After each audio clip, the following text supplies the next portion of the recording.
Albert Awol, the voice of the jungle, broadcasting on the DVC to all points unknown.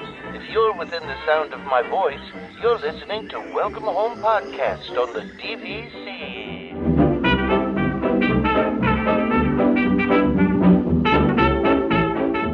Hello and welcome home. Thank you for joining us on episode 235 of Welcome Home, a Disney Parks and Vacation Club podcast.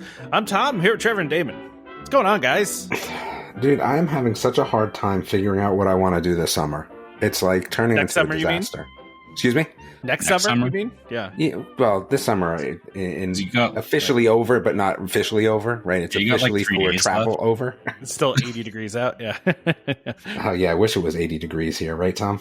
It was like 82. It was 82 yesterday. It wasn't too bad. Yeah, but then like the day before it was like 96. Yeah, we had like 100-day degree early. Yeah, so yeah. I'm kind of like on the fence with what I want to do with my points. I'm not sure. I looked at the Vero cottages, and it looks like there's just not enough of them. Like, there's no way I'm touching them at 7 months because I think they're booked already at 11, right? Yeah. So that's not on the list. And then there's no, like, I'm not going to the parks next year. I'm just like, what am I doing? And Hilton Head is off the table because, again, it's, you know, we have relatives there now. So it's not like I'm going to go stay at Disney when they have a house there to stay at. Makes no sense. So I'm kind of like torn with what I want to do with these points next year, to be honest with you. I just don't know. So why would you not waitlist those cabins? Like, I know you said I can't yet because it's 7 months, right? Yeah. I mean, I could definitely waitlist them. Yeah, a lot of people drop them. So, like, I could do that, but then the problem is that how long do you wait before you have to do something else? And then it's fair trying to shift, and you know, if other things are booked up. Yeah. So, and we weren't a huge fan of the tree houses. I just don't think the sleeping arrangements were conducive to our little setup. So that's kind of off the table. And I didn't love it there. I think, again, as I said, some of that probably had to do with the boat. But if we're not going to go to the parks, you know, what are we going to do? So we may end up doing SeaWorld. Like, yeah, we may end up just doing SeaWorld. And I'm trying to get everyone to buy into Legoland, but I can't. Like, and I'm like, how could you not want to go? Like, I get, like, it's for like littler kids. Yeah, it would still be fun, man. Yeah. So I don't know. We may do SeaWorld, Legoland, and then it's just going to be a matter of where do we stay. I will tell you though, Damon, Legoland is pretty far. I mean, it was like we've been there before. Hour and a half from. Yeah, it was 45 minutes, man. With traffic, it took us a long time to get there. We didn't have that problem last time we were there. I think it was about 45 minutes. We went past the goat milk fudge place, and then we were good. Goat milk fudge place. What? Yeah, if you didn't see that, then I mean that's the whole. You know, that's the trip from Disney to that Legoland. Drive was a whole lot of middle of nowhere, basically. It was, and that's why I'm saying if you missed out on the goat milk fudge, I mean, I think you missed out on the only thing on the way. I feel like I don't know.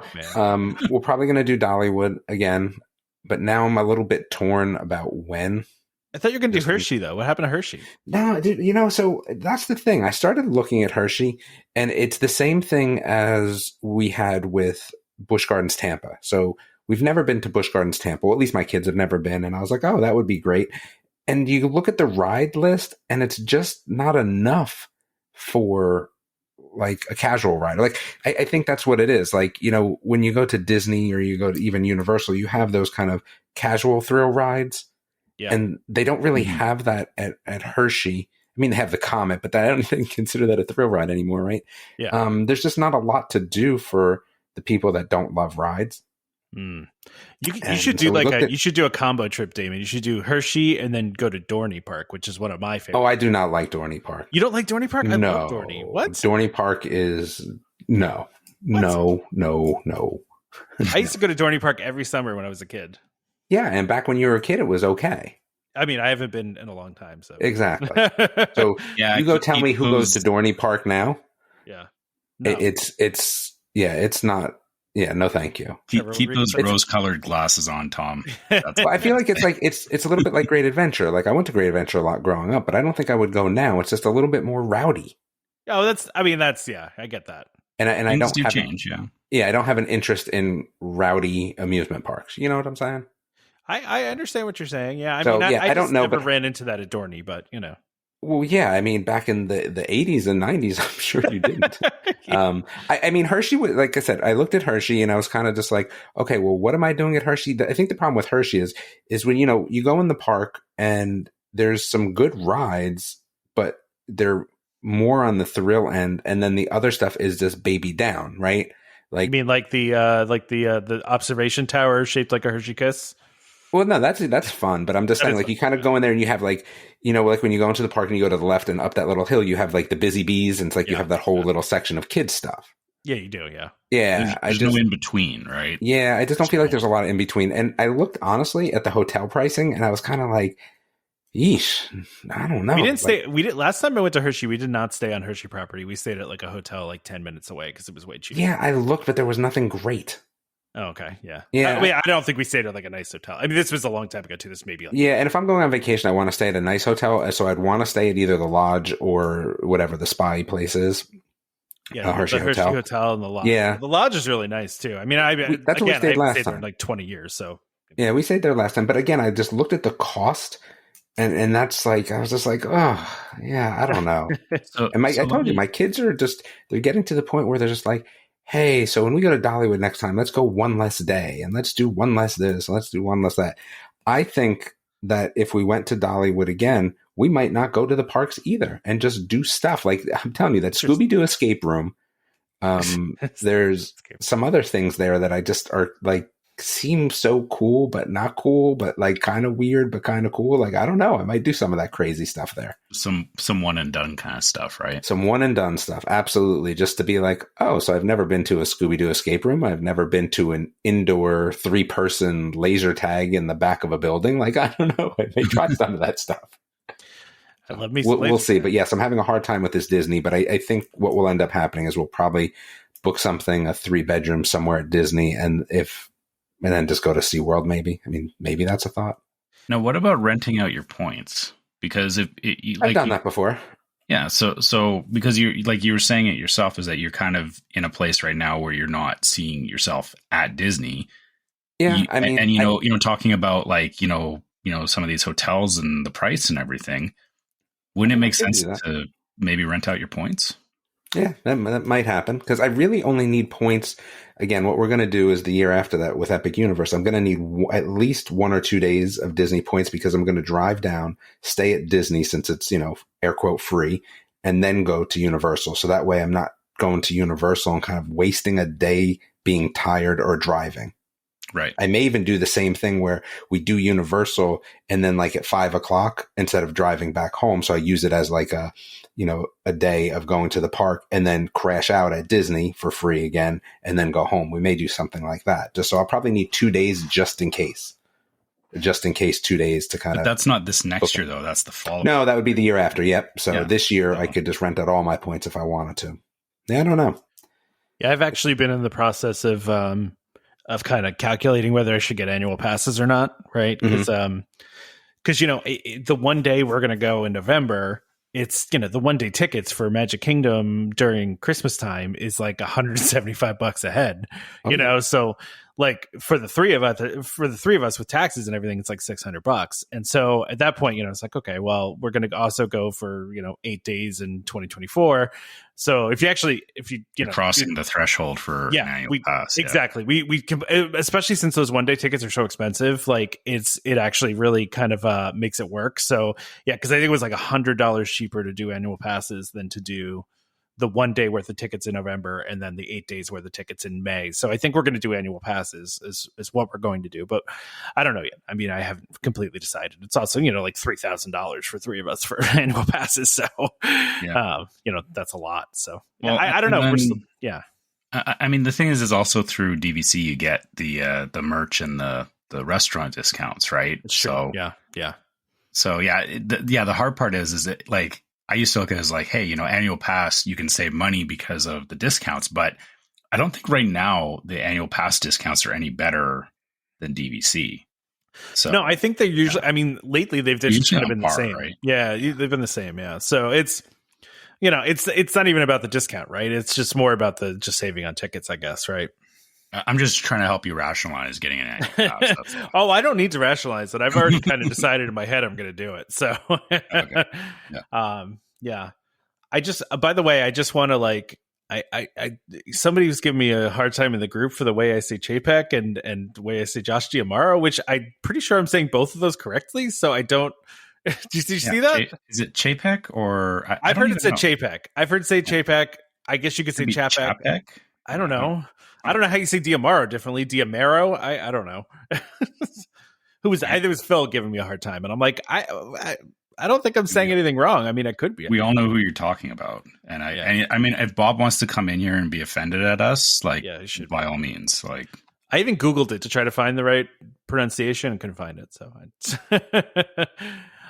that's how I've heard it, though. I mean, I don't know. I guess I could be wrong. It's funny because you don't realize how you say stuff. I think it's interesting in general, and I'm sure Trevor and Damon, you run into this too. Like I don't remember the stuff I say on here most of the time, and when everyone's like, "Oh, you said this thing," I'm like, "I did." Oh, yeah, okay. Oh, cool. I've said this before. Is I'll get told like 2 days later by my wife about something that I said, and I'm like, you're telling me new information here. Like, I know I was in that conversation, but I know I was there and it came out of my mouth, but I don't remember exactly what it was said. Yeah. It's this podcasting thing's hard. Oh, also people have been asking about a Halloween show and a Halloween live show like we've done in the past. We have not talked about this as a group. But I feel like it's become our annual tradition and I feel like we need to do it. So it's just a matter of when. I think we just need to figure that out. Yeah, oh boy, my October is not looking great. Well, and Halloween's on a Tuesday this year. Oh, it's no way it's going to be it might be Friday night, maybe like the 27th we could do Friday night. Yeah, I got to look at our schedule. I know my son has a concert.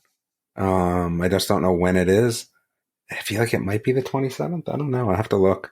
We can make it happen though. We'll make this happen. Definitely. And the cool news is that we're gonna have new hats.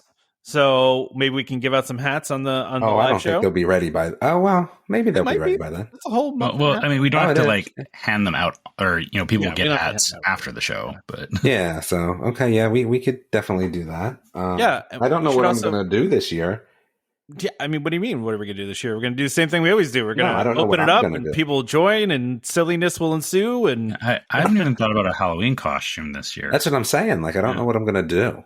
So my daughter wants to be Ghost Spider from the that kid's Spider-Man series. She really likes that show. And so she wants to be Gwen. And so I have committed to her that I will be regular Peter Parker Spider-Man. So I will be buying an adult Spider-Man costume. All right. I'm going to be the Spider-Man from the animated one, the more recent movie. Why am I forgetting? Was it Spider-Verse, whatever? Spider-Verse, yeah. Where he let himself go a little bit. He's got kind of like a gut. The Peter in the bathrobe. Yeah, that's the Spider-Man I'll be. Yeah, okay. Spider-Man that's put on a little bit too much weight. Is not in good shape anymore. Has back problems. So yeah, that's what I'm going to be for Halloween this year. Apparently. All right. Yeah. So, but yeah, we could do the Halloween show. We should also talk really quickly here too about the new merch, the new logo, all that fun stuff. So. We do have a new logo, which is, I was thinking about this. This is I think the 5th iteration of our logo, actually. 5th? Is it the 5th? I thought it was so the 4th. First one, if you guys remember when we very first started, it was just a picture that I had taken of EPCOT with the words Welcome Home Podcast written over it. Like that was the very first one. I don't even remember that one, but okay. Yeah, I only remember the train one. Railroad. The train one, that was number 2. Yeah. Number 3 is the one that we've been using on the podcast, and number 4 is the one that we use for Patreon. So this is number 5. The Patreon's wasn't like an official. No, it's an alternate, but it's not. Yeah. I don't know if I fit that in there. I don't know. All right. Well, it's still our logo. The 4th iteration. Yeah, it's still the logo. So, but we do have a new logo. So the logo will update on everybody's. At everybody's podcast app sometime soon here. But along with the new logo, we do have new merchandise that is out with the special. This one is this is a shirt that Damon has been looking to make for a long time, right, Damon? With the golden birthday button. So if you want to talk about it. It's golden birthday button.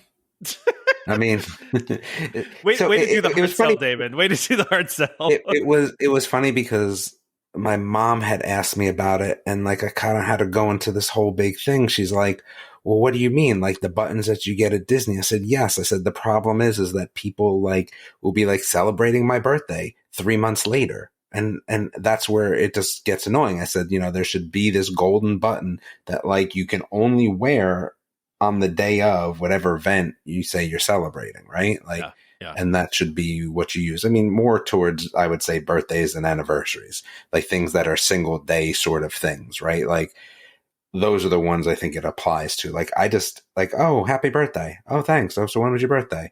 Oh, it was 2 weeks ago, or it's 3 weeks from now. Like, then it's not a birthday. No. I'm glad you're going over this again, Damon, because this is one of the older jokes on our show. I think you probably said this like 4 years ago. So any new listeners probably have no idea what we're talking about with the golden birthday button. I just don't care for it. And okay, and I'm going to head this off because I know people are going to say this about the shirt, is that they're going to be like, well, that's the golden birthday button shirt, so can you only wear it on your birthday? No. Because wear it at all times. What the button says is that I'm listening to Welcome Home Podcast. And if you're listening to Welcome Home Podcast, you're listening every day, which means you're wearing that golden button every day. Right? There you go. That's right. There we go. And then we do have new gear with the new logo on it as well. And the birthday button shirt statement does it have the new logo on the back or the old logo? I think it has a new logo, right?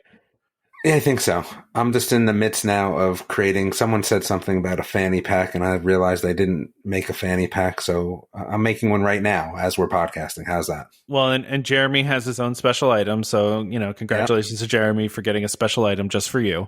Absolutely. I just like that you called it the Jeremy special. That just made me laugh.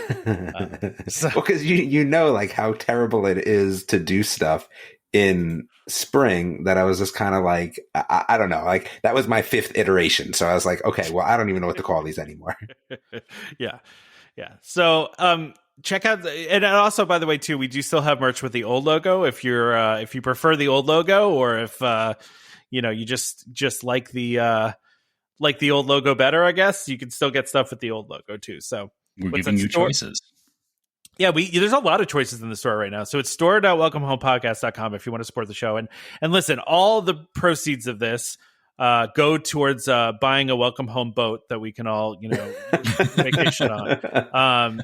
No, I mean, I'm kidding. No, so all the proceeds from this literally go towards paying for the art that we got done for this. And also just for the show, right? Like, well, and when we talk about giving away hats, right? Let's be honest, like hats are not cheap to make. They're not. No. So when we go and see people either that, show up for a live event or show up at the parks, and we give them away for things like that.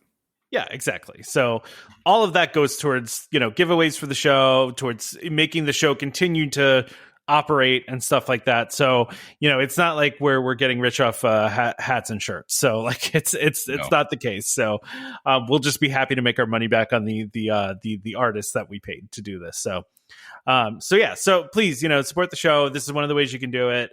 We really appreciate it. I love every time somebody posts a picture in the group or emails us a picture of them wearing our stuff in the park. Dude, I would say if people post themselves with either golden button or the new logo stuff, out of those people that make a post, someone's got to make this post, but whoever posts first will get 2 entries into some hat giveaway stuff. And anyone else posts will throw in some sort of raffle for hats at some point. Look at that. Damon's creating a sweepstakes that right now. So yeah, I'm all for that. I would love a photo contest of people wearing their stuff in the parks. Yeah, I think that would be great.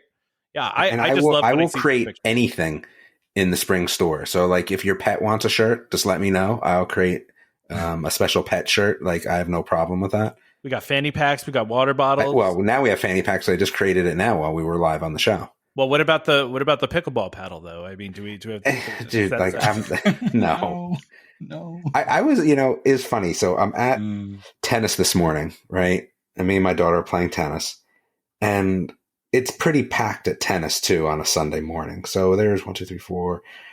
There's 9 courts. Okay. And the pickleball courts, there's 1, 2, 3, 4 of those, and they're just jammed up. And I drive by, and it just I look over and I just say to my daughter, I was like, these pickleball people are just crazy. It looks like they're all terrible too, right? So I just drive by and we go to play tennis, and then I see people, because there's so many people at pickleball, they start using one of the tennis courts. And I say to myself, the net is not the same height. So you want to go practice on a tennis court for pickleball? Like, I just know you're not serious right from the get-go, because you're practicing on something that is not the same size net as an actual pickleball court. Why? I don't know. What kind of size net is it? Is it like a badminton net, or is it's just a little bit shorter? Okay. Yeah, it's just a little bit shorter. So, it's funny you talk about that, because we are at our community association. They've split the tennis courts between tennis and pickleball, and they had to put up all kinds of signage, because exactly what you're talking about is there's it's like some West Side Story stuff going on. Like the tennis people and the pickleball people are at odds with one another. And we see it in the community newsletter all the time, where they're it's very please read the rules for pickleball. And it's whoa, okay. Yeah, it definitely is. And it's just, the amount of people at pickleball is just so crazy that it just kind of spills over. But the thing is, there was enough people at tennis. So I was thinking to myself, what would I have done if I had gotten there looking to play tennis and there was no courts open, but these people were playing pickleball? Or you just went to the basketball court, because that's flat too, right? I would have been kind of mad, to be honest with you. Yeah, I get that. I mean, I still have never played pickleball. I would like to play it. I'd like to do it one time. It's fun. Again, as my daughter says, it's a hobby. It's not a sport. And if you treat it as a hobby, then it's fine.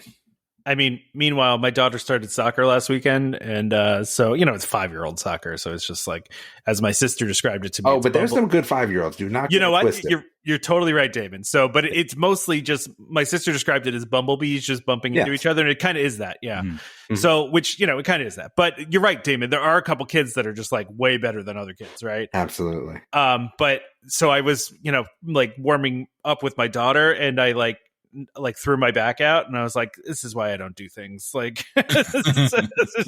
just why I don't do things. My back hurt all weekend just from playing soccer for a half hour with her. So, but yeah, so that's now we have soccer every weekend. So that's a whole new thing for us. I'm getting into the Damon life of sports all the time, but we only have 2 games a weekend. It's 2 games. I think the problem is you're getting into it later than I did, and that's the problem. What? Your kids were in earlier? Well, yeah, I think I was younger than you. That's what I'm saying. Oh, yeah. So that's true. I'm a little bit of an older dad, I would say. Yeah, a little bit. Yeah. So that doesn't help. When you're trying to do those athletic things. So, yeah. Anyway. Yeah, it's not too late though. No, it's not too late. No. Yeah. I'm not I went through that with my son too. Yeah. Yeah, I mean, I'm not an old dad, but we definitely started a little bit later, So you're not the 60-year-old with a kid in elementary, right? No, I'm not that. But I mean, it's I'm getting to the point where it's stuff like that. It takes a toll more on me than it used to, in my younger days. So, but anyway, my daughter enjoys it. So although all she wants to do is play goalie, but I don't know. Whatever. Anyway, let's wow, we've been talking for almost 25 minutes here, and we've talked about no Disney stuff. Okay. Well, no, that's not true. No, that's not true. We talked about planning. Not true. We talked about planning. You're right. Yeah, and we also talked about the merch. So Jeremy thinks this is going to be a tough question, by the way, and I don't think it's going to be. Yeah, I think this is going to be easy, but let's see how this actually goes. All right. Jeremy says you get to take over an entire WDW park for a private hours after hours event for a Welcome Home podcast listener meetup, but all 3 posts have to agree which park to have it in, discuss it now live, and don't stop until you come to a consensus.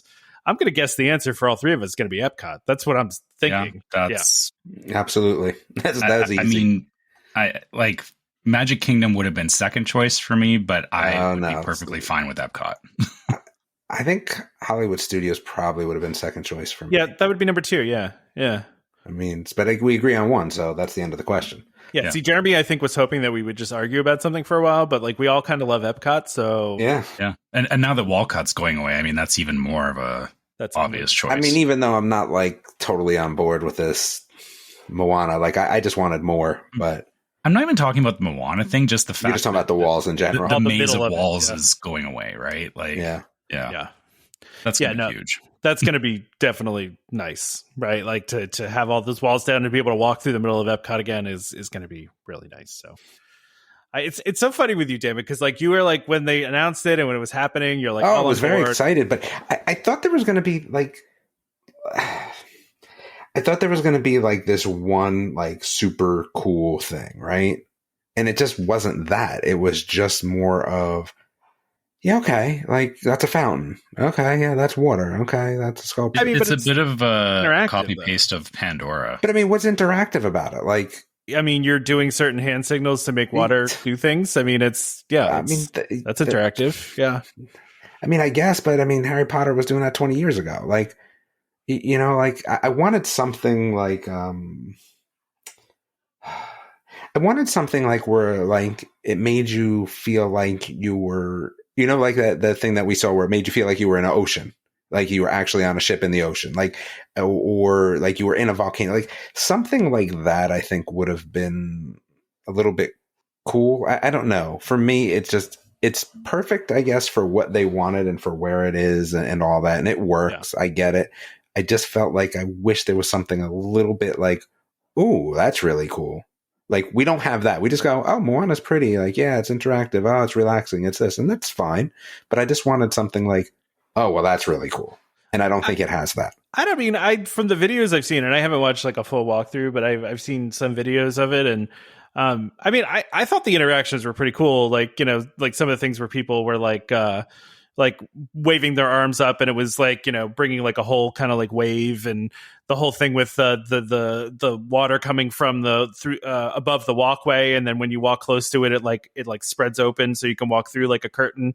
Like that's, dude, but that's been around for 20 years. I know. I'm not saying it's. Why does everything have to be innovative though? Like, why does why do it? It doesn't. Like, if have it's to not innovative, like, who are you, right? The whole point of Disney was to like do stuff that's new and exciting and people haven't seen before. Like, that's not. But that's. I mean, not everything has to be innovative though.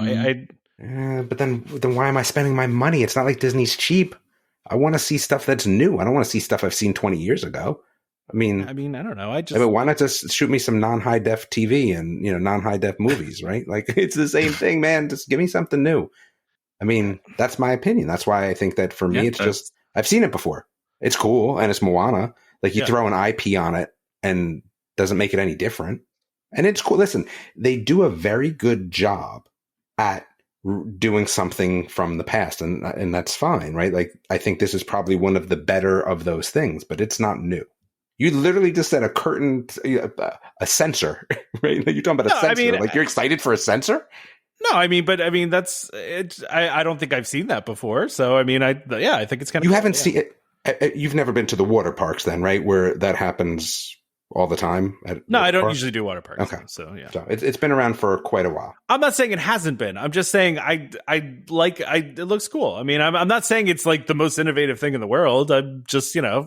But that's what Disney's missing now. Like, give me something that's innovative. Like, so they did that big ball in Las Vegas, right? Yeah. That's super awesome, isn't it? Yeah, yeah. Okay. Have we ever seen that before? No. Okay. I mean, kind of. Give me something like that. But yeah. Give me something like that in Disney. Why couldn't Disney do that? I mean, they could, but they probably are not going to drop $3 billion on something like that. But that would have been something that would have had it pretty excited. I mean, $3 billion. I mean, that is awesome, though. Although I think Becky shared in the group where a picture of one of the panes was already broken. Like, I'm sure. It does seem like one of those things. On that. You know, listen, at the end of the day, Disney is a business, right? So, yeah, you know, they're not going to do something like that. But that's what I miss. I felt like there was so many things that they used to do that were like, oh, that's really cool. Like, we've never seen that before. And that's not Moana. And I think I'm going to enjoy it. It's just not innovative. So they can be separate things. Like, I can still enjoy something that's not innovative. I just want more. For the prices there, I just want more, man. I think the hard part is that the more, like, over the vast amount of time that Disney has been in operation, the iteration of ideas and stuff like that, it's getting harder and harder to find truly new unique things. Yeah, but that ball in Las Vegas, I felt like was pretty unique. Like maybe we've seen it's a curved screen. Scale. It's a giant curved TV screen. We've seen curved screens before, but not at that magnitude. No, not on a whole stadium. Okay, so here's the thing: what if you gave us Moana, but like the magnitude was like, oh my goodness, this is bigger than the biggest. If it was the biggest fountain in the world. Well, you're talking about something indoor at that point, though, right? Like you're talking about you want something that's like you feel like you're in an ocean or like.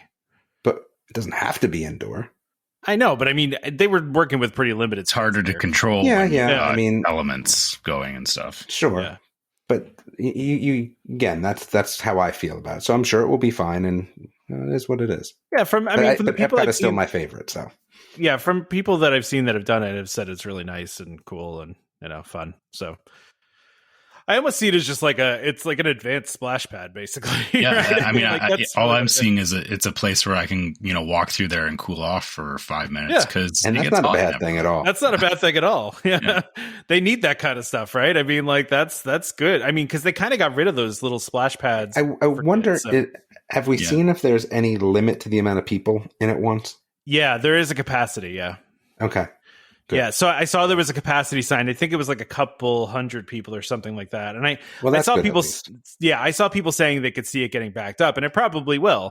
But I think there's a capacity sign out there for like a couple hundred people. It's not a ton of people that can go through it all at once. So I think that'll be the case initially, but give this a year and it'll kind of level out. Like probably like all things do, right? Like it'll settle down. Yeah. So, I mean, it's a walkthrough attraction, right? So, and really, you don't have a whole lot of walkthrough things anymore, right? Especially new stuff that's walkthrough. It's just like not something they really do a lot of anymore, I feel like.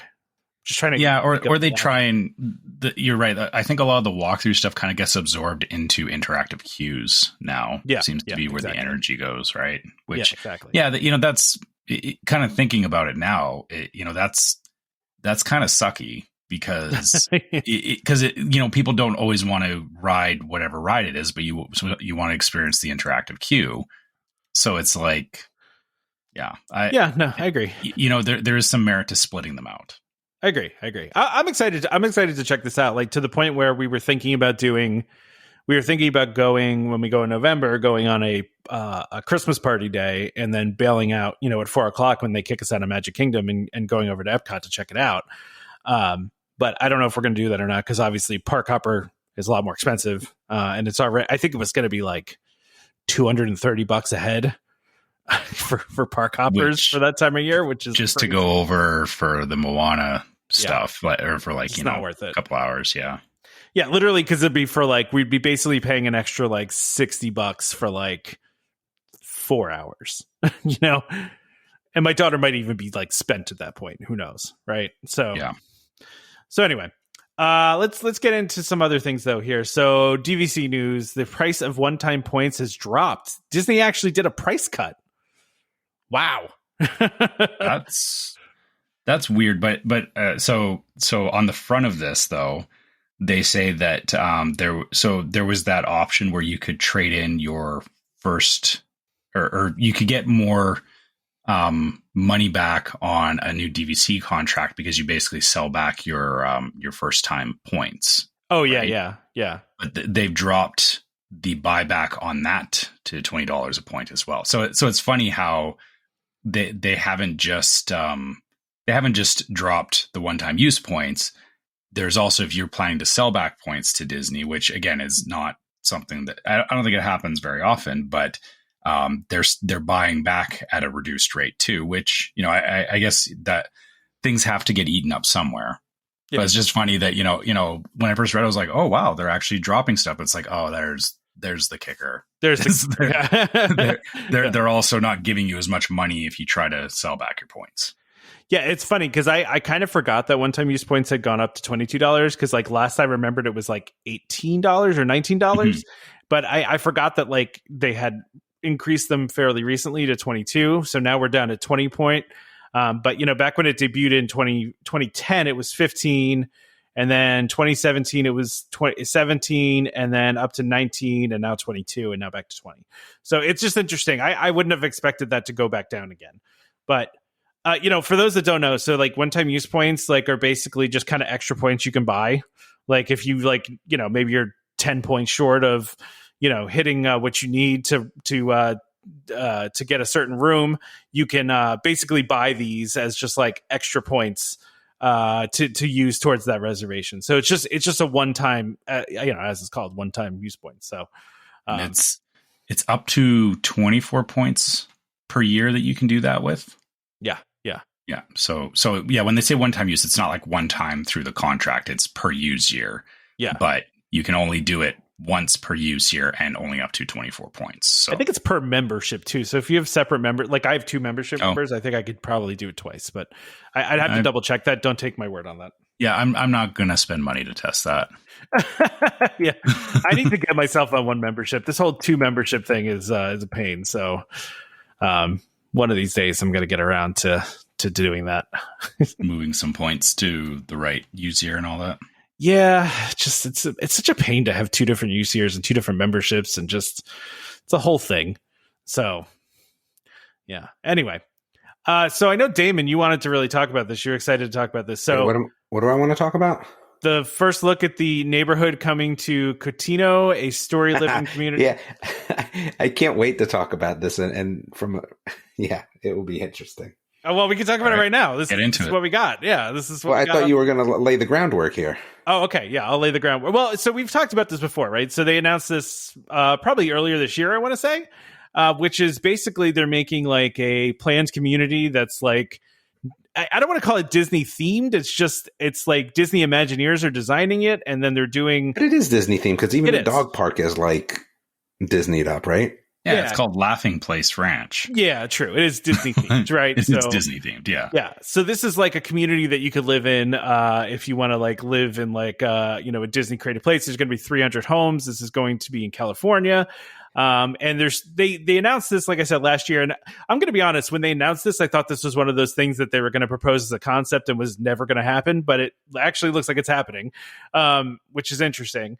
But so we have some different details here. So they're mentioning that there's a view of Cotina Bay, which will feature. This is going to be interesting because it says it's got some crystal lagoons technology. So in theory, it's going to be clear. Is it going to be swimmable though? That was what I couldn't figure out. I don't know. That's what worries me is when they say there's some technology in the water. That means. Probably not. Probably don't want to be in that water. Well, no, because I think Crystal Lagoon's technology is used in stuff that is swimmable. I'm Googling this. Yeah, I believe that it is. It basically creates turquoise water, right? So yeah, no, you're right, Damon, because the homepage here for this company is a big, giant pool. I looked it up last week. Yeah. Or whenever you sent this. That's what Well, no, you sent it to me. I sent it to you. So I looked it up whenever I sent that. Yeah. So you sent it to me and you're like, I want to talk about this. I was like, okay. Yeah. So it's got people swimming, right? So I'm really like, I think that's really cool. I think if that happens, that looks awesome. Right. Yeah. Yeah. Here's what I started to think about. The HOA. Oh God. This place is going to be a disaster. So high. It's going to be this weird pull of Disney versus HOA, I feel like, that I just don't know how that's going to work. Is Disney going to be the HOA? Are they going to farm it out to a company? Is it going to be something where it's eventually handed back over to the residents? Because so what happens like in a normal community, I guess I'm going to say normal, but I'm sure it doesn't always work this way. But a lot of times what will happen is, as it's being built, the HOA will be run by a third-party company, right? And then once everything's finished being built and things like that, depending how many years later and things are all wrapped up, it's kind of handed back to the residents, right? And that's where you get these boards like Del Boca Vista, right? And things like that, where Seinfeld reference there. So where you can get... No, I knew the reference. Yeah. Well, yeah, just for other people that didn't. So, where you can get like this HOA that's then run by the community and voted on, things like that. Okay. But what happens at a place like this where you have the IP of Disney, which needs to be protected? Is it always going to be the HOA run by a third party company that's in tune with Disney? Is it going to be run by Disney? Will it be handed back to the residents? And then what does that mean? That's where I was like, I don't see how this works. And now, listen, they must have something that's happening in Florida at the place in Florida. So I just wish I knew more about how that worked. So, yeah, go ahead, Trevor. I guess, I live in a community where we have like an HOA and all that. Mm-hmm. And I've lived here for almost 20 years now. And like when we moved in, we got a whole bunch of documentation around like there was like, they built like fences and stuff in certain parts of the neighborhood. And like there are fences that line people's property. And they were very clear about you cannot modify these fences. You can't paint them. You can't do anything because they were all part of. And so it was like a 10-year contract that people had to agree to that was like, this is going to stay the way it is for this time. And then now it's gotten to a point where, some people have modified these, like, because it was all these fences that like ran along the main road that made it look very, all consistent. And I can see Disney or, I can see something where when they hand it over, there will be probably a contract or something written that says, you will not modify your property this way, or, certain aspects of the community will stay this way for the next 30 years. Like I can see Disney doing it, but like in the same way that our community did, but it'll be like, you can't touch this for 30 or 50 years or something like that. Well, but yeah, like you're right, Damon, it becomes a very big pain in the butt for people living in the community because then, or the things that I've seen happen. And I think, we've all heard stories about homeowners associations is, somebody goes to, put something up on their property and somebody on the HOA determines that it's, inappropriate or whatever. And then, further to that is, the whole layer of, well, it's not Disney or whatever, right? Like, yeah, I can see this being a bit of a nightmare to live in. That's personally. what I'm saying. Well, I just went to the website they have, right? So there's a website called storyliving.disney.com. And according to this website, it says legendary Disney service throughout your journey with Story Living by Disney community. Cast members will strive to deliver the same friendly Disney service you've come to expect during the sales experience. And then it says, once you become a homeowner, the community management team will work to reflect the tradition of Disney care. It almost sounds like they're doing what Golden Oaks does in Florida, where it's like, it's Disney kind of runs the HOA, like, right? Like that's, and then if Disney runs the HOA, that's good from a theming consistency standpoint. But as Trevor said, which we, a bunch of people have come to realize, what if you want to do something? So Disney sending you bills if they find that there's one too many weeds in your yard, and then what are you doing? Yeah. Right. Like it's like, you know what though, Damon, this might be one of those communities where the HOA covers all your landscaping and all that. Maybe. Right? Like, but yeah, I mean, again, people still do want to do like, I have my home and I want to, do certain things. And obviously, like building structures and stuff, we have to go through permits and all that to build a structure. But like just landscaping, it's like, I want to do what I want to do to make it mine. And if there's an entity standing over top going, nope, this doesn't line up with our vision of it or whatever, like Disney sending you a bill because you left your garbage can out. Yeah. There's this Mickey Mouse letterhead they'll start stopping you at the parks. Be like, sir, we cannot let you into Magic Kingdom. You have that bill for $50 you pay your fines. Garbage can out. Until you pay your fines. Yeah. It's funny because you're right, Damon. It kind of seems like I know they're selling it, and I don't want to completely like say that this is a bad idea, because I think there is definitely still a market for it, and I see like there's a whole part about there's some 55 plus living going into this community, which I think is great too. But it seems like for some people this is going to be a bit of a monkey's paw wish. Where it's like, I'm going to live in a Disney community. And then you get there and it's like, you live in a Disney community, which, you don't realize how much Disney does like to control things. Well, we haven't heard anything really bad about Golden Oaks, but that's true.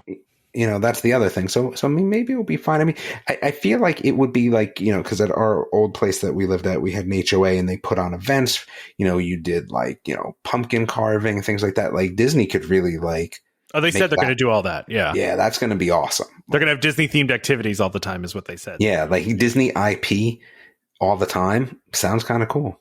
Yeah. Yeah, they said they say in here, where did it go? I had it. Where they have like all sorts of activities that they're gonna do. There's like a club. Oh yeah, so they have Mickey Mouse Club. Yeah, so like there's the what they're calling the Par House, which is the they're doing for the Incredibles 2 house. That really cool one that they're building, and then that's going to be like a venue and an event space kind of thing, and then they're going to have they're going to have a beachfront clubhouse. So Damon, maybe that answers your question, right? Because they're saying a beachfront clubhouse. I'm assuming that's going to be on that lake that they're talking about, or the one would think. Yeah. A fitness pool, a fitness center, a pool, and a pickleball court, a restaurant, and more. Disney's curated Disney. Wait, they said one pickleball court for 300 houses? Yeah. Oh, that's already a recipe for disaster. Well, there might be multiple ones. It just says pickleball court, so I'm assuming it is a court or courts. It doesn't. It's not plural, but they do say they're going to have multiple parks. So I would assume, yeah. But it does also say too curated Disney signature events, performances, and seasonal celebrations. So obviously they're going to be doing a lot of Disney type things there. So, but you're right. The entry fees is going to be outrageous. Yeah. Is there any like do we know what the houses are going to cost? Oh, I mean, I don't know if they're going to be Golden Oaks level. Probably, right? You think it's California? It's like a really fancy community. I mean, these are probably going to be $1 million plus houses. I would think.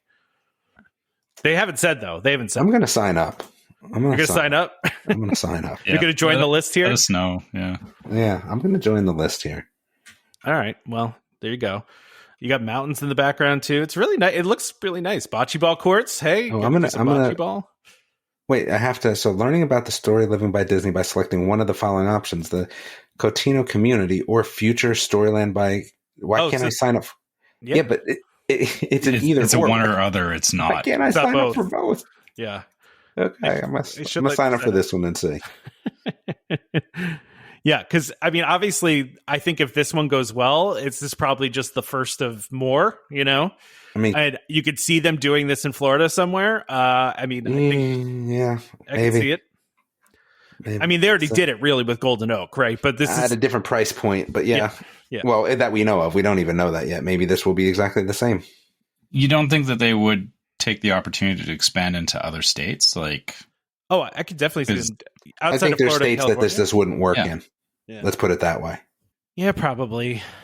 I guess I'm not in the States. I don't see where the challenges are, but okay. Yeah. I'll take your word for it.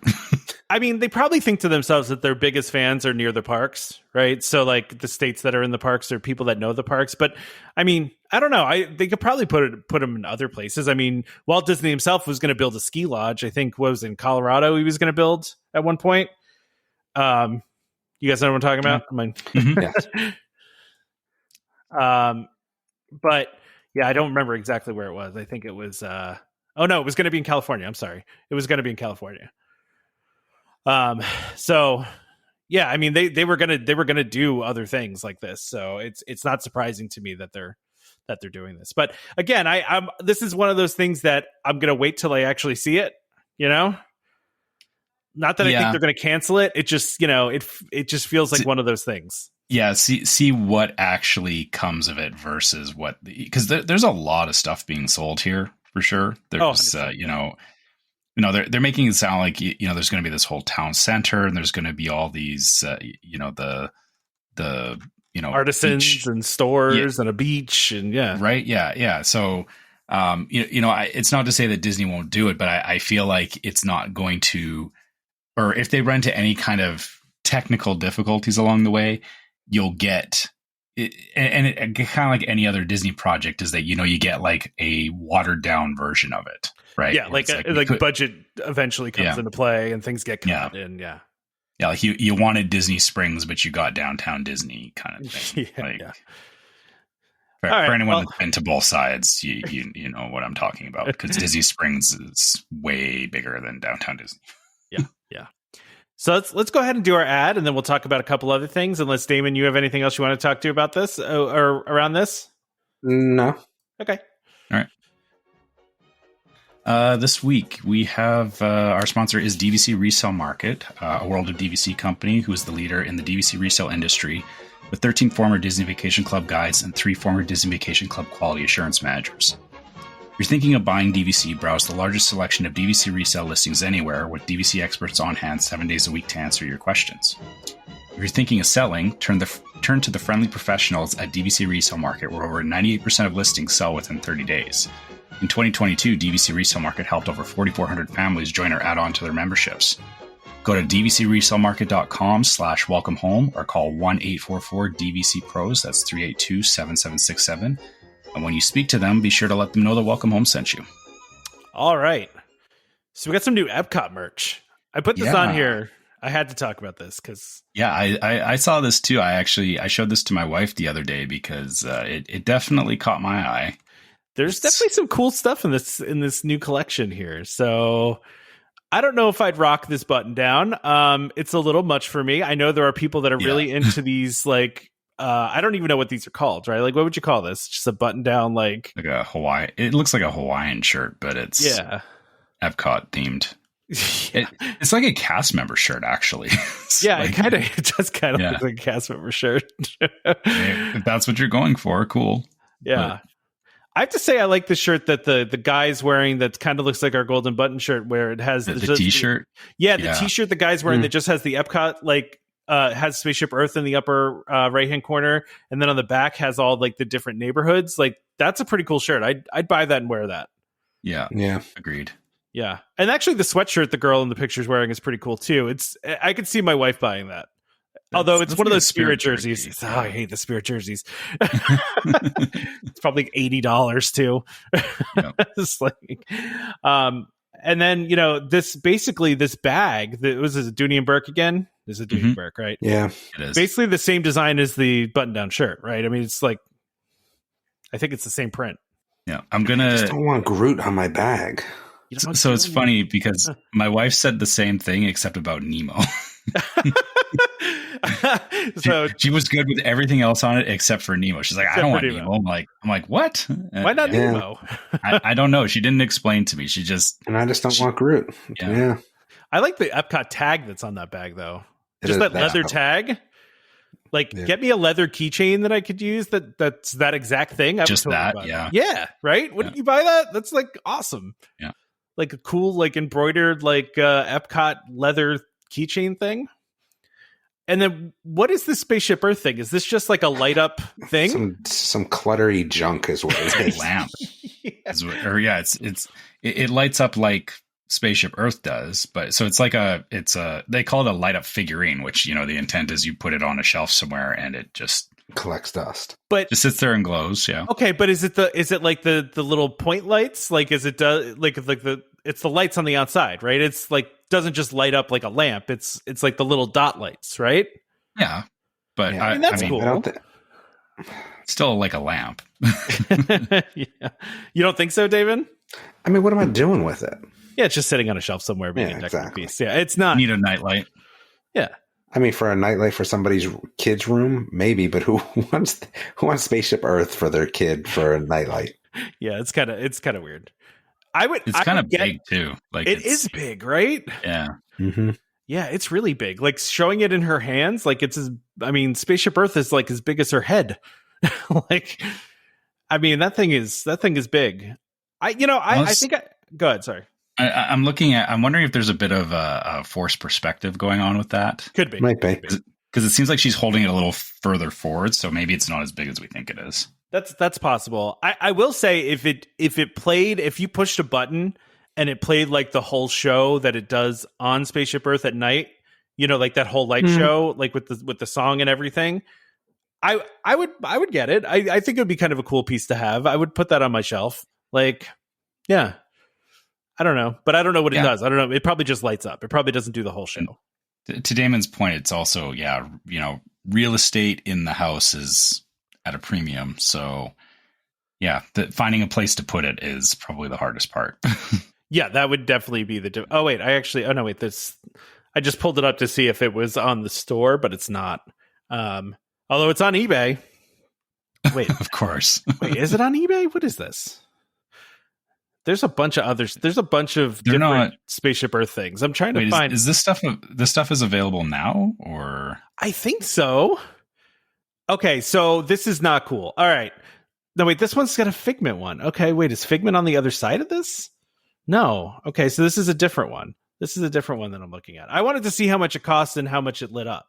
That's what I was trying to find out. But the one that I found has Figment laying on it, and it looks like it only lights up on the sides, just with like lights going up the side of it, which if that's the case, then no, I'm not interested. I want all of the little dots on there, those small lights they have all over Spaceship Earth. That's what I want.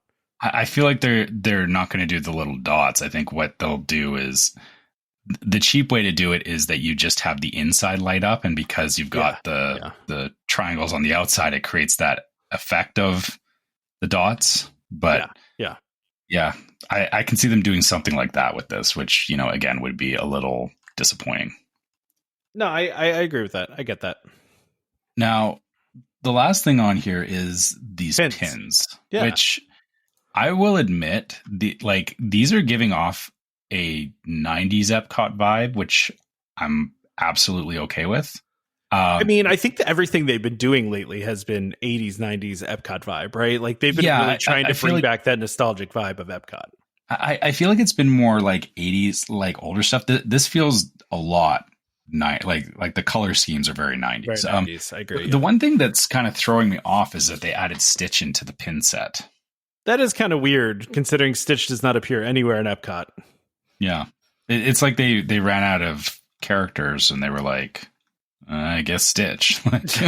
Well, even Minnie and Mickey being there is kind of weird, right? Like, no, I mean, Minnie and Mickey they're just ubiquitous. They're just everywhere. Yeah, exactly. Because they're in you see them in the mural and stuff, right? Like there is, like in Creation Shop, like there is Mickey and stuff like that. So that's true. That's not a stretch. Where's Groot though? I want a Groot pin. Give me a Groot pin. Yeah, I mean, why didn't they do Groot there? Or a Rocket one? Do a Rocket one. Would your wife have been more? Oh wait, your wife didn't want Finding Nemo in there. I wonder if Damon would have been more okay if it was Rocket instead of Groot. Yeah.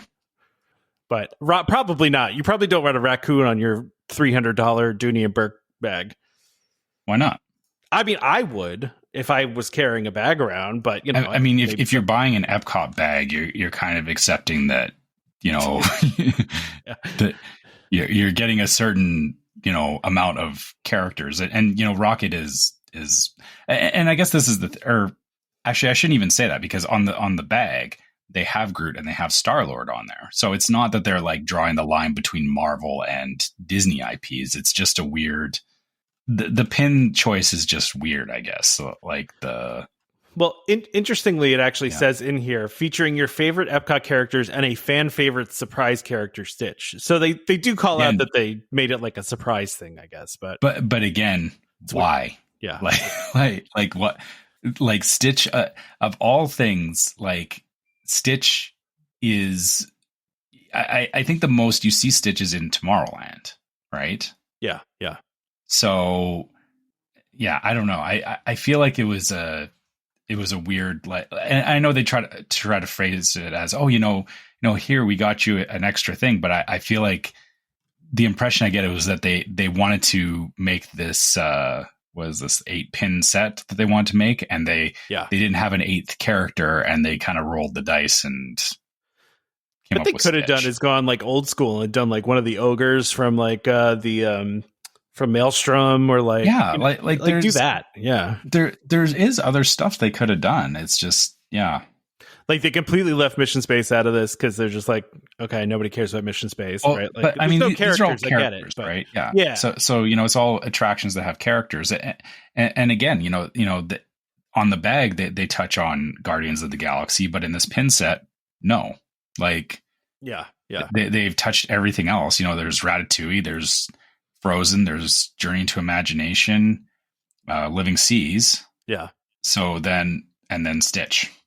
It is random. It does, right? It feels really random. I agree. Yeah, I agree. So let's keep moving here. I know you're not really into the cruise ships, but there is the new cruise ship that was that they talked a little bit more about at D23, and which is the Disney Treasure. Yeah. Now here's the thing, though, right? So they, with the Disney Treasure, and they do this on the other ships too, but they've put a lot of park stuff into the into the treasure, right? Mm-hmm. So they have this little list of things that you'll notice on the new ship that are park centric, and one of them is like a Jungle Cruise theme, right? So they have the Skipper Society, which on the Disney Treasure, which will have like the same foliage as the Disneyland ride. So first of all, I think it's very cool that they've made a Skipper Society, right? Although it's weird that they call it Skipper Society and they're not doing the Society of Explorers and Adventurers. Like, I was going to say, like, C is. Why didn't they do C? Yeah. Yeah. Kind of weird. Maybe they'll do like nods to C within there. I don't know. Yeah, I have to wonder, because the whole C thing, like, it's very prevalent in some of the international parks.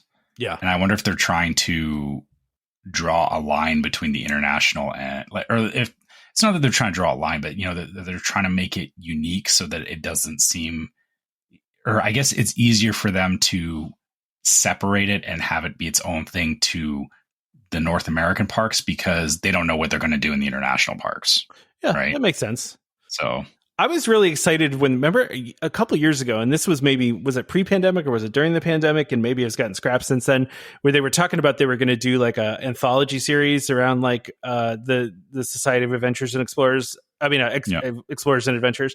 But I haven't heard anything about that since. Like, and it's kind of a bummer, because like that was going to be really cool, because like I feel like C is one of those Disney IP things that has like a kind of a really cool developed story, but like is not talked about a lot unless you're like a super fan, you know? It has lore, but it does. But they haven't fleshed it out into a proper universe it has the potential, but you're right, it's just not there yet. Yeah, and it's also just one of those things that I feel like the casual Disney fan just does not know about, right? So like, I don't know. Yeah, you don't realize that the Jungle Cruise actually has a backstory, which exactly. Maybe people listening to this podcast are now going, "Wait, what?" Google the Society of Explorers and Adventurers if you want to know more about this. But it's definitely a very cool thing. Yeah. So also with the Skipper Society piece, one of the things I thought was cool is that they're going to have the music playing in the venue, which will probably include our theme music. Yay. We're on a cruise ship. We're on a cruise ship. It will also include the spiels from the Jungle Cruise attraction from around the world. So you'll hear skipper voices from across the globe in English, Dutch, French, Cantonese, and more. That's kind of cool. That is awesome. I like that idea, right? Yep. Yeah. So, I mean, this lounge looks really cool. I'm glad that they made like a Jungle Cruise themed bar. I'm surprised it took them this long to do it, because there's so much cool stuff to do. I mean, they have the Skipper's Canteen at Magic Kingdom, but like, and I mean, Trader Sam is kind of in the same vein, right? Trader Sam feels like a combination of Jungle Cruise and Tiki Room to me, right? Yeah, you're right. Yeah, Trader Sam is kind of I guess it's closer to Tiki Room than I think it's kind of both. I mean, it mixes both in there, right? Because, you know, but you're right. You're totally right.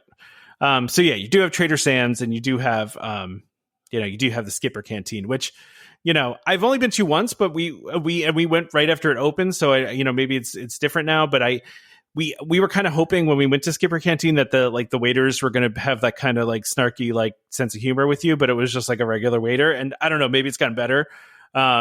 But yeah, I was kind of hoping that, and they made a couple corny jokes, but it wasn't like, I was hoping for like a full on like Jungle Cruise-esque spiel, you know? Yeah. I think if you went to, or I got that at Skipper's Canteen. Yeah. That's what I'm talking about. Sorry. I thought you were talking at, Trader Sam's. Sorry. I got confused there. No, I was talking about Skipper's Canteen, but I haven't been there since it opened, basically. Like, right. We went there a week after it opened. Okay, yeah. When we were there in 2019, it was good. Like they were on it. Okay, for sure. Okay. So maybe I need to go back again. I guess. Yeah, and I guess I was thinking about Trader Sam's, because I guess I've never heard anything about how the cast members behave there at Trader Sam's. I feel like it would be like the same kind of thing, or I guess maybe in my head I want to believe it's the same kind of thing. But I don't know. I mean, it's kind of just like wacky there. You know what I mean? Like they don't do like spiel, but it's more like, have you not been to Trader Sam's? I thought you had been. No. we've had intent to go there, and actually on our last trip we did, and there was a hurricane. So the hurricane ruined and multiple things happened on our last trip that stopped us from doing the majority of what we wanted to do. You had a rough last trip. Yeah. But yeah, no, you should definitely do it, even if you're not a big drinker, which, I'm not a big drinker and I know you don't really drink. So, but like, you should at least do it. Cause like the cast members there they are fun, right? Like they do funny things and like, there's all sorts of special effects that happen and certain drinks that you order and they yell stuff out and it's a whole thing. Yeah. I love Trader Sam's. So back to the Skipper Society. I'm reading a little further down here and it looks like it'll have its own jungle boat. Yeah. Which is called M's Empress, based on the Ems River, where the Disney Treasure will make its first voyage to sea. That's cool. So, yeah, it's neat that they're kind of doing that, and I like that it's like the concept art. It has the like the luggage thing going on, but it's very, like you said, it's that Jungle Cruise vibe. But I'm also getting a little bit of like almost steampunk. Yeah.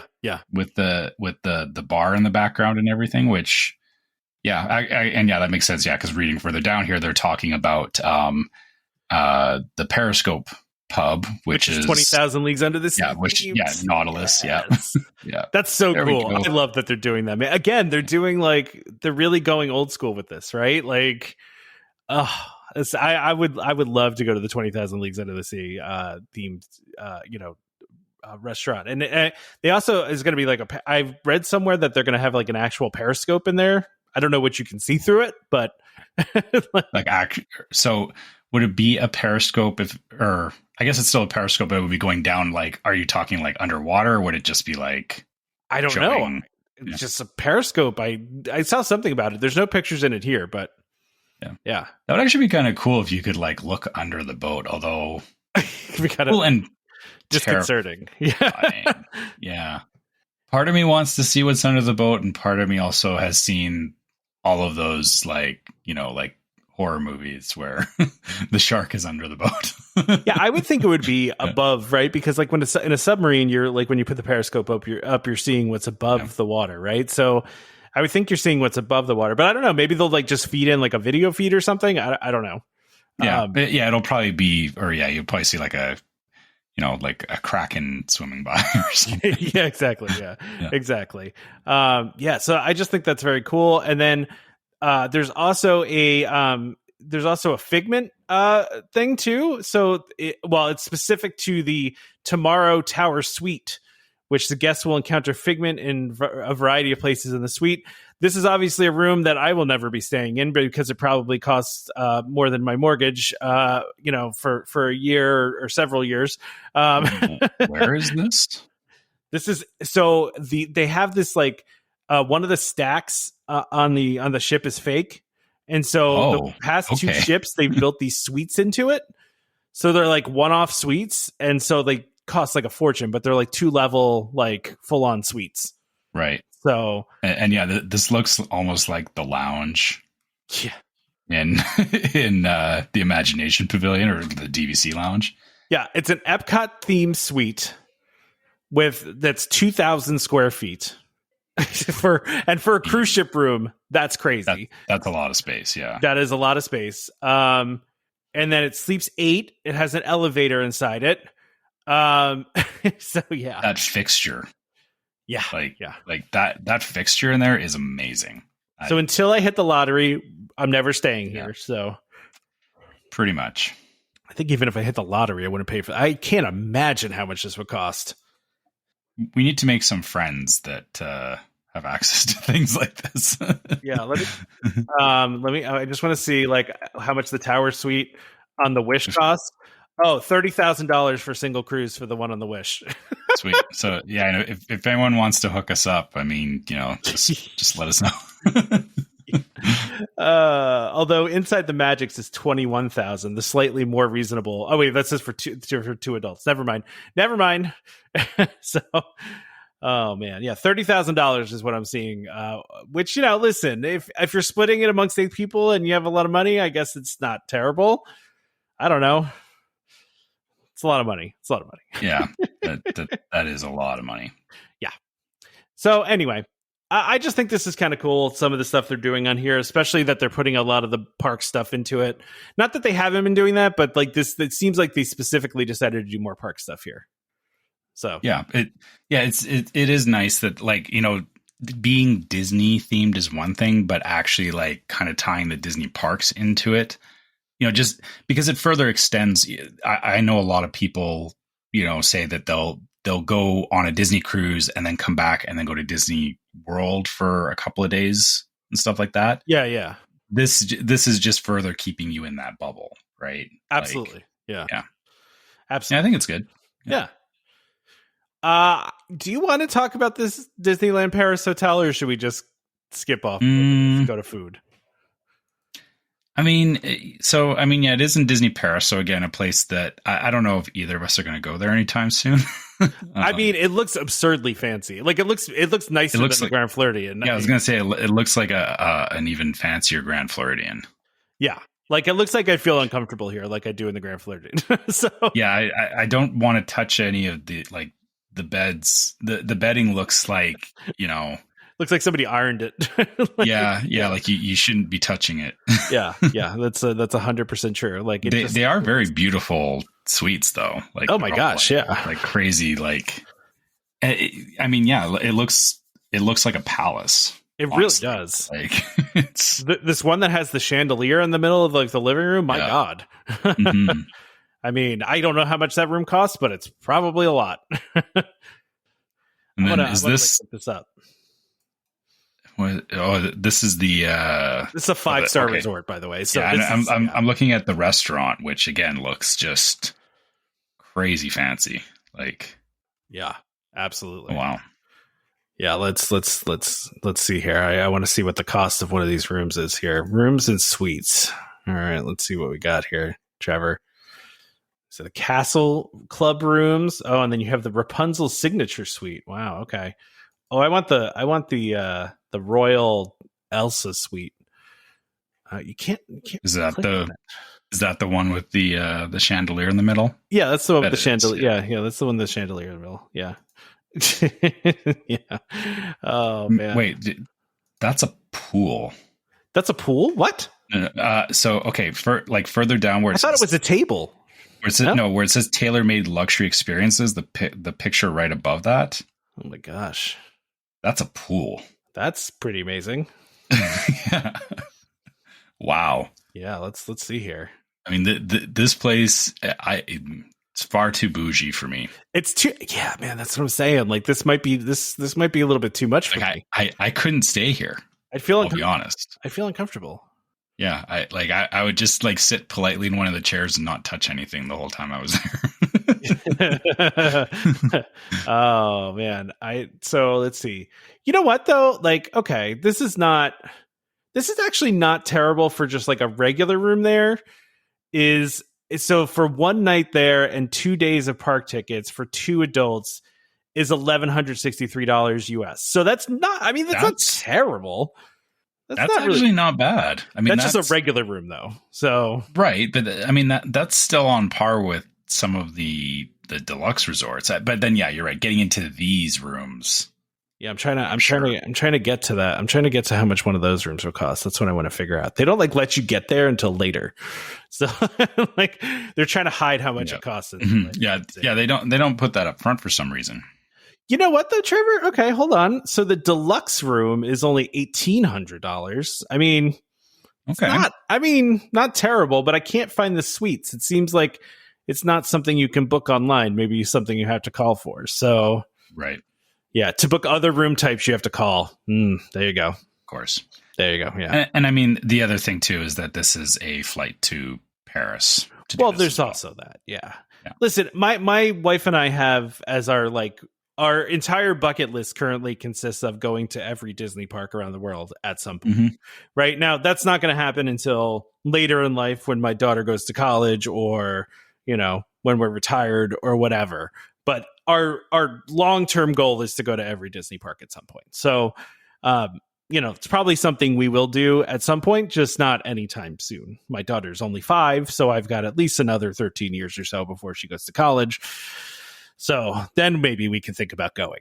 So, I mean, You never know, because my brother ended up in Tokyo Disney with his daughters when they were 7 and 9 because of he ended up going to a wedding there. Oh, okay. So, I mean, I guess you never know how you can end up somewhere, right? yeah, it kind of ended up like they were there for the wedding, but then they had time and they're like, we're going to Disney. So that's what I would do. Yeah. Yeah, exactly. Yeah. So yeah, you never know why you may end up in another country for something like that. But like you said earlier, I think this kind of stuff we'll put it on the win the lottery list next to the Disney Treasure. The Disney Treasure Tower Suite. Yeah. All right, let's wrap up here with some Disneyland food, huh? Right. There's good. Carnation Cafe on here. That's exciting. Yeah. Cafe. By the way, I've been reading reviews of the new Moana Tiana restaurant, and apparently the food is amazing there. That's from what I've seen. I don't know if any of our listeners have gone, but yeah. Like the food in like the New Orleans area was always good in my opinion in Disneyland. So I mean, yeah, it better be good. it better be, right? Yeah. All right, so we're gonna start at River Bell Terrace. Yes. So some soon-to-be favorites join the tasty lineup, including chicken pot pie soup. Mm-hmm. Okay, that sounds pretty good. Yep. Barbecue burnt ends pasta. I love burnt ends. That sounds perfect. Yeah, that sounds. Although I don't think it's pictured here, but no. But I mean, you can just imagine. Just take your burnt ends and throw them in pasta. Some pasta, with some sauce. Like, yeah, that's easy. I'm always a fan of biscuits and gravy. I don't know. Is that a thing in Canada? Sausage, gravy, and biscuits? It's not very big. There are places that do it. It's not like a huge thing up here, though. Okay, I make a mean sausage, gravy, and biscuits. It's obvious. Right. It's very prevalent in the South, right? Like it's one of my favorite breakfast meals. But I and something that I make quite frequently. But yeah. I love that. And then a country Cuban sandwich. Okay. I don't know what makes it country, but yeah. All right. That's already adding to River Bell Terrace. Again, I haven't been there in a while, but it was good food. It was definitely, we stopped there to eat because it's kind of near Pirates, Adventureland Pirates kind of area. It's fantastic view, like out towards Rivers of America and all that as well. Yeah. So yeah, good view with good food. Why not? Yeah, why not? Yeah. So I think the things that are actually pictured here are the River Bell short stack, which is a short stack of pancakes, maple syrup, berry compote with a side of bacon or sausage. Pretty standard fare, right? Like nothing special about that really. It looks like this roasted summer squash, which is heirloom tomato sauce, heritage green succotash, greens, and tofu. I think that's the top right picture. I think, right? Yeah. I would say that too, yeah. And then the chicken pot pie soup, I think is the bottom left, right? Yeah. Which, I mean, that looks good. I like chicken pot pie. Mm-hmm. And then I'm guessing this bottom right one is the pork chop, right? Buttery mashed potatoes, seasonal vegetables, and bourbon applesauce. Okay. I'm not a big pork chop fan. I'm not going to lie. I like pork. I just don't, for some reason, I don't like pork. I don't like anything that has the potential to be tough, Tom, next picture down, that is the burnt ends pasta. They ruined it by putting mushrooms in it, though. Oh, come on. What? Yeah. What? Keep mushrooms out of my food. No. Yes. Dude, no. Mushrooms are awesome. Those burnt ends look fantastic, though. I have to say. That's exactly what I was picturing for burnt ends pasta. Yeah. It looks really good. This buttermilk chicken sandwich. Ooh. Yeah, with fried cherry pepper slaw and barbecue aioli served with house fries, although it looks like tater tots in the pictures. I mean, maybe that's their house fries as tater tots. I don't know. I think that is their house fries. Well, you skipped right over the pimento cheese loaded house fries, though. Barbecue brisket, burnt ends, fried cherry peppers, bread and butter pickles. Bread and butter pickles. I would push past that to get to the chicken sandwich. So you would push, or you wouldn't? I don't want the loaded fries. I want the chicken sandwich. I would push past that. Yeah. And then, wow, they're really doing a lot with these burnt ends. Burnt end grilled cheese, some barbecue brisket with pickled pepper relish. I feel like I'm doing a tongue twister. Yeah. Pickled pepper relish served with house fries again. So, I mean, that sounds good too. They're really throwing burnt ends into a lot of stuff, though. Oh, and the country Cuban sandwiches because it's pulled pork, country ham, and then dill pickles served with house fries. Okay, All right. so that makes sense. All right. Now let's get down to what is this? Oh, this is Cafe Orleans. Okay. What is this? What is this Haunted Mansion candle and heart dessert? Vanilla dip mousse on a pecan pie cookie and mixed berry compote, but it looks like a candle. Like, is it lit like a candle? Yeah. Wait, is the mousse lit. The candle? That is pretty. It's pretty cool. Yeah, like that surprises me. Like that's actually as much as I don't like going for mousse on like. Oh, I love mousse. I love mousse. But just because it's usually dairy. Oh yeah. I mean, just the presentation on this. Well, the mixed berry compote, they make it look like blood splatter too. Yeah. It looks like blood splatter with a candle. That is cool. Yeah, that is a very cool dessert. I've never seen anything like that before. What about some potato and sausage soup? That sounds good to me. Marbled potatoes, caramelized. Is that this cup on the other side? I think it's the cup. Like yeah. It looks good. I think it looks good. I don't know. It looks a little bland to me. But. Yeah. No. Yeah. Okay. Well, and then we have no more pictures. We've run out of pictures.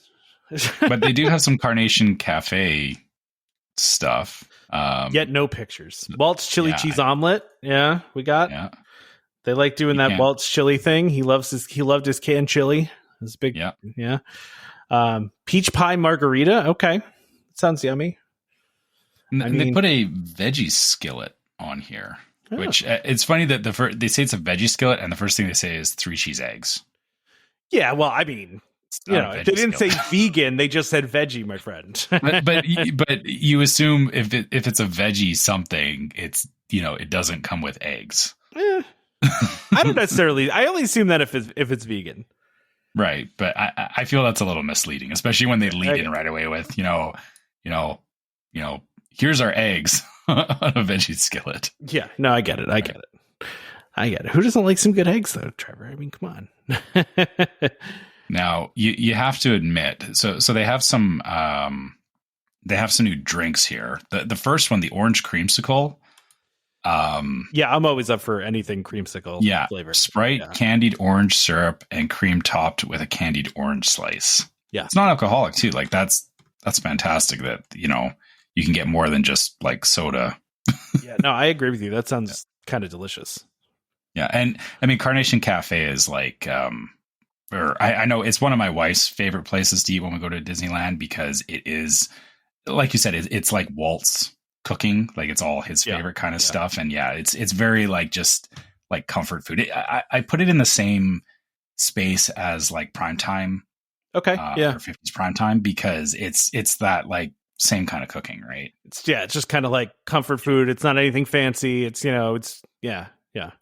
And it's right on Main Street too, so like you can't go wrong. That sounds great. Yeah. All right, why don't we wrap this thing up? All right. I got nothing else unless there's anything else you want to talk about.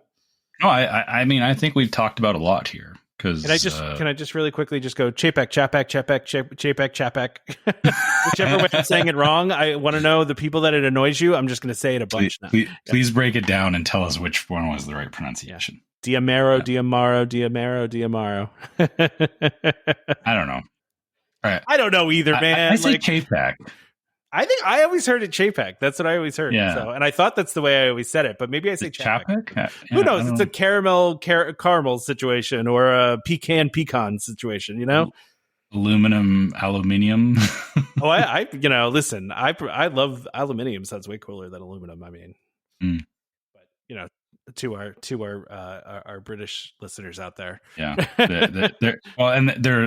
this is we're getting into colloquialisms, which is very, very funny because even I used to think that I spoke normally until I met people outside of the province that I live in. Well, I mean, like, there's, I don't necessarily want to get into this right now, but like, even like, there's some stuff that you say, Trevor, that like, like instead of saying line up for stuff, you always say queue up, and I just had never heard it like said like that before, like it just, or you say like instead of call, you say phone. You always say I'll phone this person. You know, and like, and it's just different like small things like that you don't really notice until you're talking to other people from other places. You know, I was actually very careful earlier on when I said soda. I actually do catch myself because I want to say pop. Oh wait, do you guys say pop in Canada? Is that really? Well, at least in my circle, like it's kind of split actually. Like there's some that say soda, some that say pop. And when I grew up, it was always called pop. So well, it's like that in the United States though. There's some places that call it pop and some call it soda. Down in the South, they call everything Coke. So you know. Yeah, but yeah, like up here is like I want orange pop. Like that was So interesting. I didn't know they said pop in Canada. Yeah, and like I said, I don't know if it's everywhere. At least where I grew up and the area that I lived in, you can say give me a pop, and people know what you mean. Yeah, like it's Soda feels weird. I know other people say it, but it feels weird to me. I've always said soda. So, all right, let's wrap her up, Trevor. Yeah. All right. As usual, if you guys want to reach out to us, you can always find us at welcomehomepodcast@gmail.com. You can send us your questions. You can share trip reports with us. We love hearing from you guys. So that's always the first place to find us. If you want to find us on social media, you can look on Facebook for us as Welcome Home Podcast. You can look for us on YouTube also as Welcome Home Podcast. And you can look on Instagram for Welcome Home Pics. Yeah, you're on Facebook page and tell us all the things that we're saying the wrong way. Go ahead and do that. Yeah. So, well, I was going to say, if you're on Facebook, we have our page, but then also we have our group, which is Welcome Home Disney Waitlist, and exactly. Yeah. You can hop in there and you can comment about things you heard on the show, or you can talk with us as well as other people who listen to the show, and you can get great insights about how other people do their Disney trips, and just talking Disney stuff in general. It's always a great time in there. And if you want to help support the show, as we said at the beginning of the episode, we have new merch in the store. So go to store.welcomehomepodcast.com, check out our new logo. We will also have the old logo up there, so you can pick between them, and you'll be able to see, or I think, sorry, is it a different link for the golden button? I think no, it's all the same place. It's all okay. It's store.welcome. Okay, so yeah. Yeah, so you can see the golden button shirt in there, which again is the golden button is going to be a limited run shirt. So if you really want to get the golden button, make sure you get in there and get that. It won't be around forever, but the new logo will be. I'm excited for it. We're gonna in the future we will have more hat giveaways with the new logo, and there will be more merch around that. So make sure you check that out. If you would like to support us through Patreon, you can go to patreon.com/welcomehomepod. We have different levels of support for our Patreon listeners. And anyone who does support us through Patreon also gets access to the Discord server, which is yet another place that we love talking with our listeners. Should also mention that for our Patreon supporters, they do get a discount in the store. So I believe it's 15% now. Yeah, that we're doing. Yeah, so 15% discount. So yeah, if you want to support us through Patreon, you can do that, and you can get a discount on getting the new logo merch. So and yeah, for any of our current Patreon listeners, hey, you guys all got a discount, so make sure you use it. Absolutely. And yeah, so yeah, hopefully there's something in there that you guys want, and like Damon said, we want to see pics of you guys, rocking the merch. And if you're in the parks, send us a pic of you, wearing our logo, or any of our shirts, honestly, because, that's just cool. It's not that I just love seeing the fact that people are enjoying the merch. That's all I want to see. So I agree. Yeah. And also, if you are listening on iTunes or Spotify, leave us a 5-star review so that more people can find the podcast in the future. And on iTunes, you can write us a review. So if you want to leave us some feedback about the show, we love seeing it, and we do read it out on the show. So you can hear us. You can hear us comment on your comments. Exactly. Yeah. I don't have any this week, Trevor. So yeah, that's fine. But, I didn't think we got any new ones. It'd been a little quiet. But don't forget to subscribe to Welcome Home Podcast. That's another way you can help us, is by subscribing to the podcast. So you can be reminded every time we release a new episode. You can even auto download us if you subscribe. That's a good thing to do. You can find us on Apple Podcasts, Google Podcasts, Amazon Music, TuneIn, Stitcher, Spotify, just about any podcast app out there. Oh, including YouTube Music as well as YouTube. We've seen more and more people watching us on YouTube and listening through YouTube Music. So go check us out there. Took us a long time. Seeing it on my feed, by the way. I've seen the episodes popping up, which is very cool. So make sure you go check that out. Yeah, and I know we don't have a video component to it, but I know a lot of people listen to audio only on YouTube. So that's, go check us out there, please. Just a reminder to our listeners, Welcome Home Podcast is for entertainment only. We are not employed by the Walt Disney Company, and as such, all the opinions we express on the show are our own. So please consult a DVC cast member or a Disney cast member for more information about anything we talked about today. Huge thank you to our sponsors, DVC Resale Market, as well as World of DVC, for continuing to be a huge supporter of this show. Please check them out for all your DVC needs, rental, financing, purchasing, all that good stuff, selling. If you want to do any of that stuff, check out World of DVC, DVC Resale Market. They are huge supporters of the show and have been really great to us. So join us next time for more Disney Parks discussion. Of course, more DVC talk. We hope to see you all real soon. This is Skipper Albert Awol, the voice of the jungle, signing off from Welcome Home Podcast on the DVC. Do a huddle when we hit its hair.